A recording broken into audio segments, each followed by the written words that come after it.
d'histoires très amusantes à raconter. C'est bien plus drôle que des moutons et de les compter. Des animaux, des créatures à rencontrer. Assis-toi bien, j'ai 2 livres à te compter. Lecture en scène, lecture en scène, lecture en scène,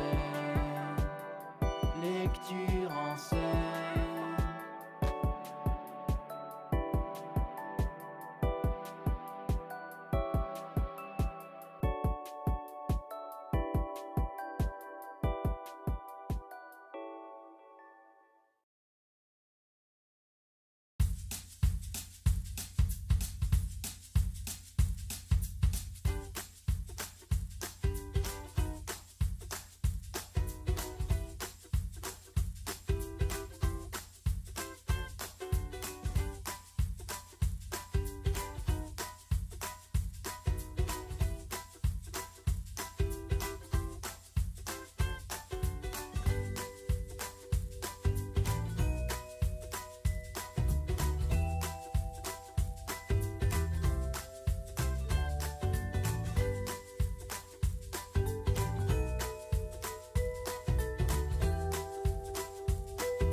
Je m'appelle Séverine Vess, je suis arrivée à la médiathèque de Proville en 1999 et j'ai été titularisée en tant qu'adjoint du patrimoine il y a environ 12 ans.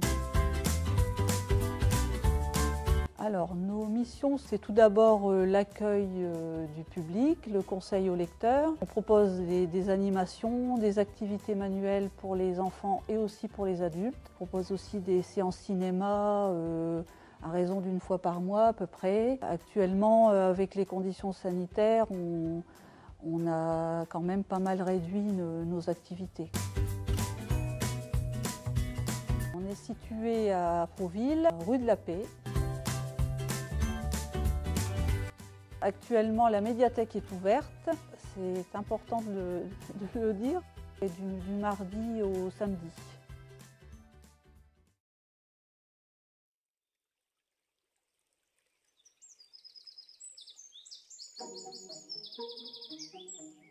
Éphémère.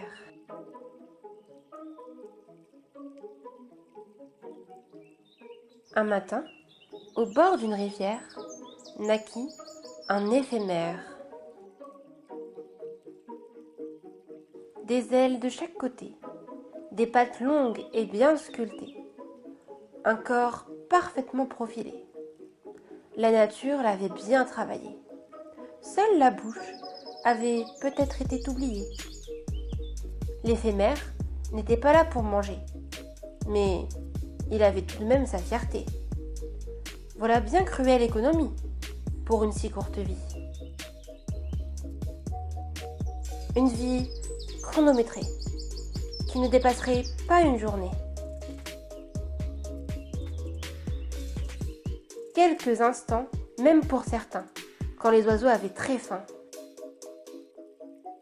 Les éphémères ont en effet un destin singulier. Ils ne vivent que pour être mangés. Mais l'esprit rebelle cet éphémère était né, nullement résigné à se laisser avaler. Se reproduire et puis mourir? Hors de question de s'y réduire. La nature ne lui a accordé qu'une journée. Il allait en profiter. Il était spectateur. Il deviendrait acteur.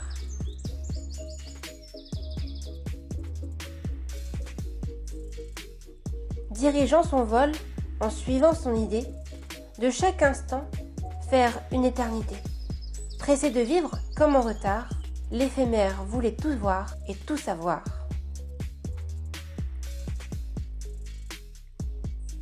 Des prédateurs, ailés, aux grandes araignées, il n'avait peur d'aucun danger.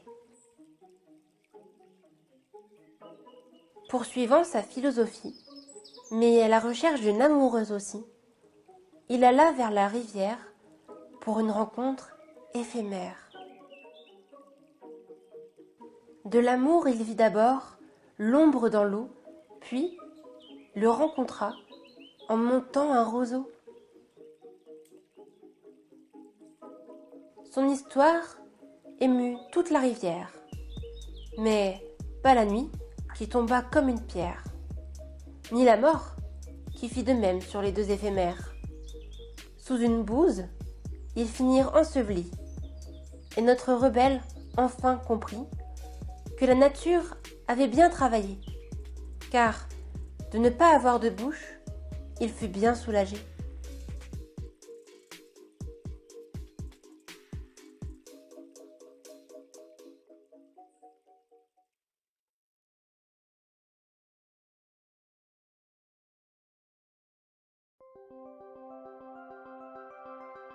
Un papa sur mesure.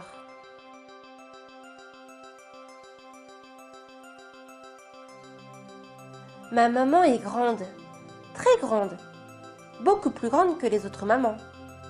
Quand elle vient me chercher à l'école, les autres mamans se poussent pour la laisser passer.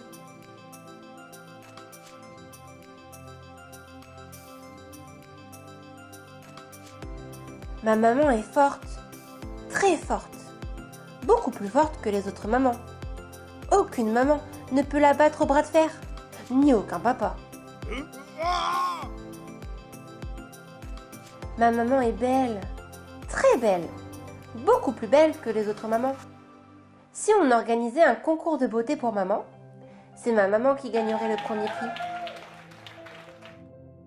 Ma maman est intelligente, super intelligente, beaucoup plus intelligente que les autres mamans. Elle trouve toujours le nom du méchant avant la fin du film.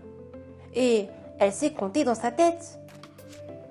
Ma maman est sportive, très sportive, beaucoup plus sportive que les autres mamans. Elle sait jouer à la pétanque, au baby-foot et faire du patin à roulettes. Et puis, elle sait faire des puzzles. Mais les autres enfants ont aussi un papa. Moi non. Il faudrait un papa grand, très grand, grand comme au moins 4 papas. Il faudrait un papa fort, très fort, beaucoup plus fort que les autres papas, aussi fort que le lutteur masqué à la télé. Il faudrait un papa beau, très beau, beaucoup plus beau que les autres papas, beau comme un acteur de cinéma, avec beaucoup de cheveux. Il faudrait un papa intelligent, super intelligent, sportif, qui aime les puzzles et qui soit gentil. Ma maman et moi, on a passé une annonce dans le journal. Cherchons papa, comme ci, comme ça, si pas comme ci, comme ça, restez chez soi. Le lendemain, les papas candidats sont arrivés. Pas assez fort, pas assez de cheveux, nul en calcul, ne sait pas faire des patins à roulettes, n'aime pas les puzzles et pas gentil. À la fin, il n'en restait qu'un. Il n'était pas vraiment grand, ne ressemblait pas à un acteur de cinéma, n'était pas sportif, ni fort, comme le lutteur masqué. Mais il avait l'air gentil, alors on l'a pris quand même. Mon nouveau papa est petit, tout petit, beaucoup plus petit que les autres papas. Il est nul en calcul, mais il connaît plein de poésie. Il aime les animaux et il sait cuisiner. Mon nouveau papa est très gentil, beaucoup plus gentil que les autres papas. Le soir, avant de dormir, il me lit une histoire, parfois même 2 histoires. J'aime mon nouveau papa. Même s'il ne sait pas faire du patin à roulettes, même s'il ne sait pas faire du puzzle, c'est mon papa.